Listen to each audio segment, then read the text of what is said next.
We're going to take a look at this, in this segment, a look at planes and how recognizing and drawing planes on objects are what give them their sense of volume or their three-dimensional look. For instance, this is a very simply designed pot, but it really shows the plane breaks.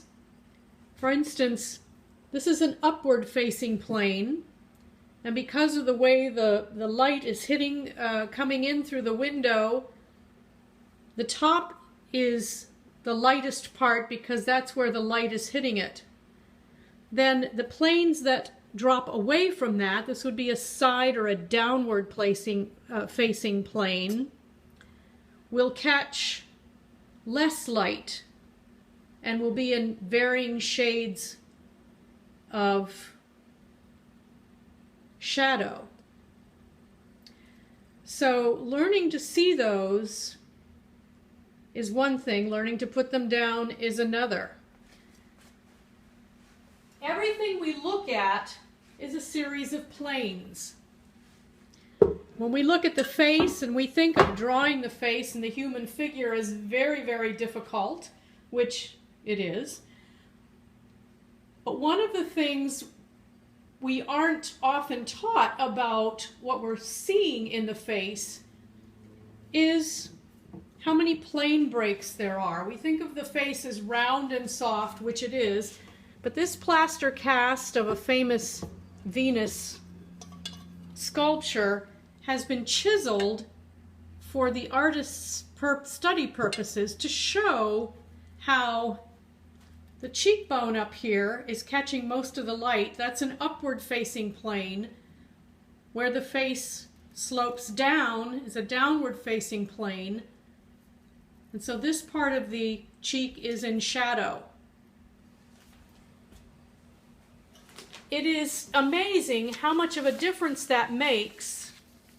We think when we draw the face, we have to get all the detail, we have to get the eyelashes, we have to get the eyeball, we have to get the nostrils, and in fact, probably one of the most important things, if we're wanting to draw representationally or three-dimensionally, now that is a choice, of course. If we're not interested in that, then planes just become an interesting series of lights and darks, and that's fine.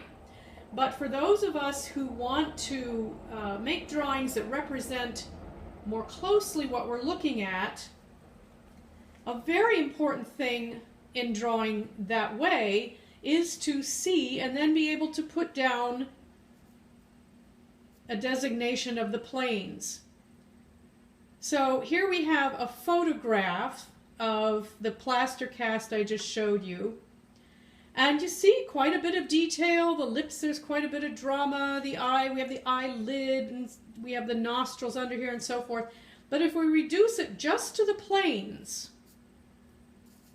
and put just that in, the face is very recognizable. We don't even need all that other detail to know that it's a face. We might want it to complete the drawing. But without that, the details sometimes don't make any sense. So I have a picture here that I took with the pot I just showed and some bananas sitting on top. Now, one of the things that's really fun about bananas is they have great planes designated when they are not ripe. When they ripen, these ridges disappear and the banana becomes completely brown, or round, I'm sorry. Well, it becomes brown too, but it becomes round. Something I never even noticed until I started drawing bananas. So learning to see the difference between this upward facing plane that's catching the light and this side plane that's catching the shadow means it's important to put lights and darks in that define the form. That is, this isn't just a shaded area. This shaded part shows the plane break of the banana and is what gives the banana its look and its particular shape. So I've developed a little exercise. This here, this is what we're working on, where we shade in just the planes. We don't draw any of the detail. We don't do any line drawings of the image. We simply draw in or shade in the planes. And so everything that is pink, I'm going to just shade in as dark as I can. Pressing really hard with the pencil. This is just a graphite pencil. HB is good. That's midway between a very dark pencil and a very light pencil. And it's what I do most of my work in. You can get a dark covering by pressing and also by going back over it and maybe in a different direction.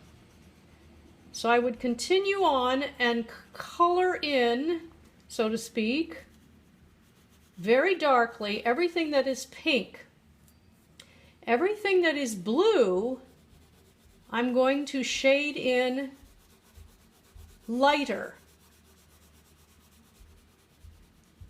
And again, I'm not drawing anything. I'm not doing any line drawing. I'm not coloring in anything that is not pink or yellow. I'm sorry, pink or blue. Bananas are throwing me off there. So I have two different tones here, just so you can see that. Everything that is pink, I'm coloring in very dark. Everything that is blue, I am coloring in with a different, less pressure, and I won't go back over it. Now I won't finish this and I won't show you what it looks like just doing these strange areas in those two different depths of tone, but in the end of the process, the effect is very similar to this, where showing just the plane breaks shows very well what the object is that we're looking at.